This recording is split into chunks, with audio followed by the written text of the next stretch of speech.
এটা কম এতিয়া মেট্ৰিকৰ ৰিজাল্ট দিব কোন তাৰিখে দিব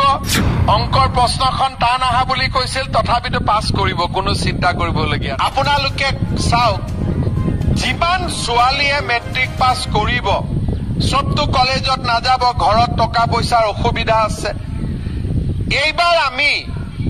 বিনামূলীয়া নাম ভৰ্তিও কৰি দিম আৰু কলেজত যোৱা ছোৱালীজনীৰ বেংক একাউণ্টতো মামাই 10,000 টকা সোমাই দিব আৰু যিজনী ছোৱালী ডিগ্ৰীত নাম লগাব তাইক 12,500 টকা সোমাই দিব আৰু যোনে বিশ্ববিদ্যালয়ত পঢ়িব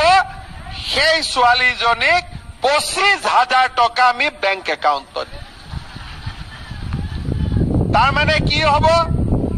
ছোৱালীৰ পঢ়াৰ দায়িত্ব মামাই ল'ব ল'ৰাৰ পঢ়াৰ দায়িত্ব দেউতাক মাকে ল'ব হ'ব নে ল'ৰাটোৰ ময়ে ল'ব লাগিব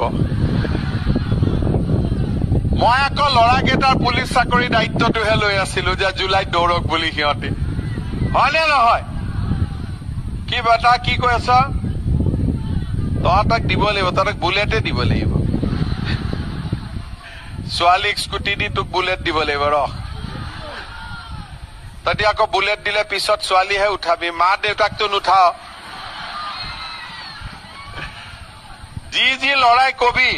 যে আমাৰ বুলেটৰ পিছত আমাৰ মা উঠিব ই বুলেট পাব কিন্তু কোনে উঠাব কথা কম এতিয়া মেট্ৰিকৰ ৰিজাল্ট দিব কোন তাৰিখে দিব 19, 20, 21 তাৰিখ মানে মেট্ৰিকৰ ৰিজাল্ট দিব ঠিক আছে